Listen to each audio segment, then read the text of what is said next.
What's going on, everybody? It's your boy Mel. It's your boy Mr. Good on Your Nerves, Mr. Mel on Mars, whatever you want to call me. Just call me. I don't give a care. Guys, today is Wednesday, and I know I'm used to do a relationship topic on Wednesday. I think I'm gonna start that back. Just getting more of a schedule. And today I'm just sitting outside. Been inside all day. Actually been working from home. If anybody else been doing that, you know how it is. Nigga outside, get the sun before it goes down. And it's good for us overall, but let me get to the topic. I'll be rambling a lot. Somebody told me I ramble too much, so I'm gonna stop. So, you saw the title. I finally forgave my mom. Now, I'm doing this video, this is actually months later, and I'm only doing this because people, namely people in my family, that think I do the things I do and say the things I say due to still having issues with my mother. There are current issues I have with my mother, but there's nothing that I'm holding over her head. There's nothing I'm still struggling with on a day in, day out basis that causes me to do what I do. And I'll get into the reason I do what I do towards the end of this video. But let me get to the conversation I had with my mom. If you haven't been following me since the beginning of my channel, I've went into issues I've had with my mom before, and I should put the link in the video. If you watch this on YouTube, you can definitely check those videos out. But my mom is the type of person that is really overall has her own agenda and looking out for herself. You know, if a reptile, how reptiles are with their children, that's how I kind of describe my mom. Now, I'm not saying she's a horrible person. I know you gotta put that caveat out there, but she's not a horrible person. She's just somebody who has a personal agenda, and I've learned that over the years. But I ran across a guy by the name of Jesse Lee Peterson. Now, he's not everybody's cup of tea. If you think I'm raunchy and a little bit controversial, then you never want to listen to Jesse Lee Peterson, because he tell it like a TI is. Well, he don't hold, he don't you know, don't what they call it. Well, anyway, he don't cut no corners. He ain't trying to spare no feelings, what I'm trying to say.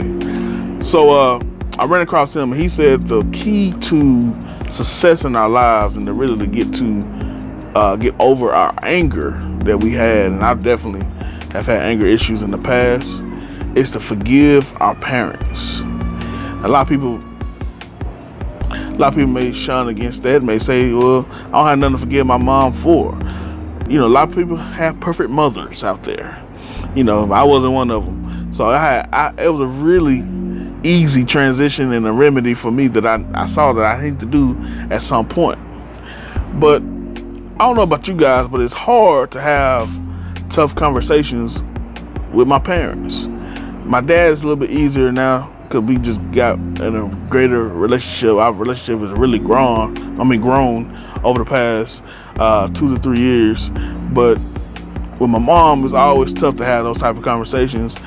And I didn't know why, but the real reason I believe it is because they always have some kind of defense, some kind of way of telling us they did the best they could, and you know, they may have left you out on the porch of a nun's house, but that's just the best they could do at that time.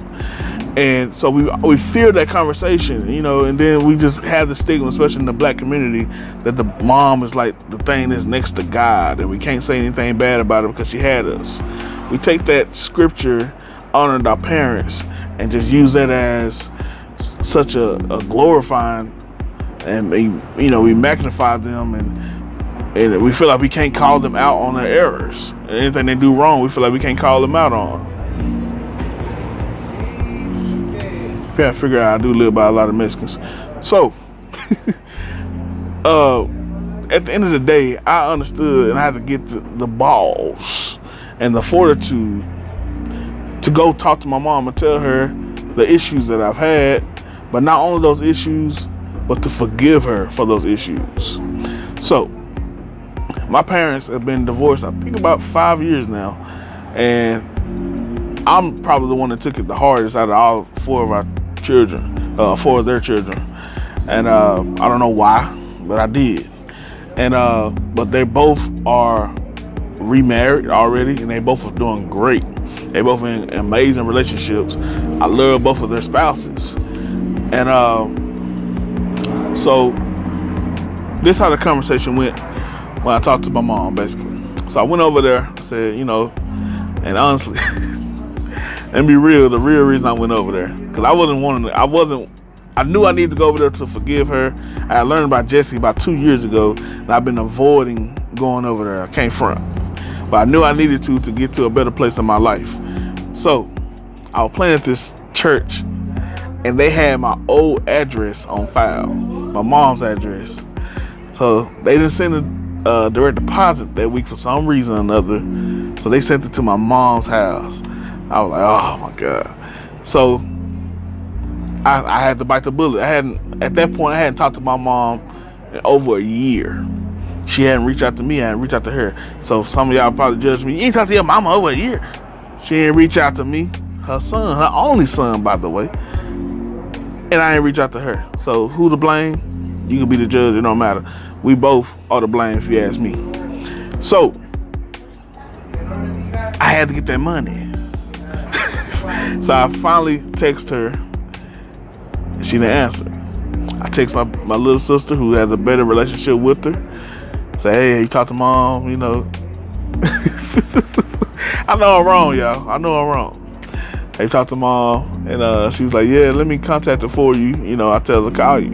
So she finally called me, and I set up a time to come get the check. So I went there one day. Nobody was there. Then of course, I don't have a key. I banged on the door all day. The day she said she would be there, she wasn't there, which has been consistent in my whole life. So I say, okay, I contact her again. I say, okay, can we come another day? So I came another day. I told her the reason why I'm coming this time. So she knew, oh, okay, you got this check over here. So yes. So we set up a time and came. As soon as I come in, her husband's there. She's there. Met the husband. I think it was my second time meeting him, so it was a good conversation. And so I was able to talk to her. So I asked her, could I talk to her for a moment? I was expecting her to say, okay, let's go somewhere and talk. But she said, yeah, go ahead. Right in front of her husband. Hindsight, that was a great thing. Because it made the I'm going to tell you why here in a second. So basically the way the conversation went, I said, Mom, I understand there's been some things over the years that I've held over your head, and some things that we've gone back and forth about. I mean, we've argued, we tussled, even at times, based on issues I've had in the past. And I just want to say I forgive you for everything that I've ever come against you for. I understand that you could not handle it. I mean, it was some things that you just weren't prepared for. You had me at a young age. I mean, you was a kid, raising a kid. You and Dad had issues going on. So I really want to say I forgive you for everything. I just want to have a clean slate going forward. Now, the reason I say it was a good thing that was in front of her husband, because I believe if it was me and her by herself, she would have went off and be like, what you talking about? She would have really went off and got mad that I'm bringing up something after probably a year and not seeing her, and she probably would have just been upset. But her husband was there, and like I say, my mom is a certain person who has certain agendas. So it just says her husband may not know every detail of her past. Just put it like that. So she put on a straight face and was like, okay, it's good, it's good. And hugged me and made it like everything was all right. So it was just a funny thing. And I did my part. I forgave her, and I felt great leaving that. I felt like it was a weight lifted off of me, because all the issues I've had over the past, all the anger I've shared, the issues I've had in relationships have been due to a lot of issues I've had with my mom in the past. So to get rid of that really gave me a clean slate in my own life to pursue greater pastures. Now, and I don't care if you guys do the same. If you have outright one-on-one issue with your mom, if you feel like it's anything like you have anger issues, you just forgive your parents and get closer to your father. Our natural father, our relationship with our natural father really correlates to our relationship with our heavenly father. And a lot of us, especially millennials, are having issues with God, primarily because we have issues with our earthly fathers. So I challenge you and encourage you to do that. So you say, if you're not struggling with your mom issues, why are you still talking about women the way you do? Why do you still go through the things and come against women the way that you do? This is why. In Proverbs 31, if you're a Bible reader, you know about Proverbs 31. And most of you guys, if you go to any type of women's service or women's gathering, you hear Proverbs 31 all the time. It starts at verse 10. They always say, who can be a virtuous woman? You know, they start talking about all the great things of being a woman or a lady or a wife. But you guys need to take a look at verse 1 through 9. Nobody ever really talk about verse 1 through 9. It's a mother talking to her son and warning her sons about how terrible women are. She tells her son that there are women out there that are taking kings down, bringing kings to their knees. What they're going to do to you. That's what I'm for. And then she tell her son, she give her son instructions. And when I read this, it gave me my purpose, at least for this season of my life. And I really feel like it's my purpose for the rest of my life. Speak up for those who cannot speak for themselves. For those who are going through issues and they're silenced, can't speak up on their own issues, speak up for them. So although I may not be going currently through those issues with my mother or with women at the moment, I still can speak up for those who are. The issues and the things I talk about, if you notice the rhetoric I talk about and if you look at my social media, the patterns of things I talk about, I'm going against the grain because I'm trying to get the world to see nothing in this world is one-sided. Nothing in this world is just the way you think. This is an open canvas. This is an open thought process. Everybody has a voice. Everyone has a right to think the way they think. Everyone has a right to be correct or wrong. The matter and correct or wrong is based on what side of the fence you're leaning on. So it's my job to speak up for those who can't speak up for themselves. So by nature, I'm an antagonist. By nature, I'm a controversialist. I'm gonna say some things that gonna rub you the wrong way. Everybody who watch my channel, everyone who look at my content will be offended by something I say at some point.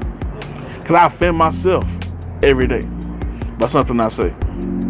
Nobody is safe. If people come in my inbox saying, oh, thank you for saying what you're saying, I'm not doing this for you. I do this for everybody. I do this for those who can't speak up for themselves, those who are marginalized, those who feel like they can't say nothing or they will be exiled or persecuted or whatever. I'm using those biblical terms, but I'm saying that literally. There's people out here who can't say things.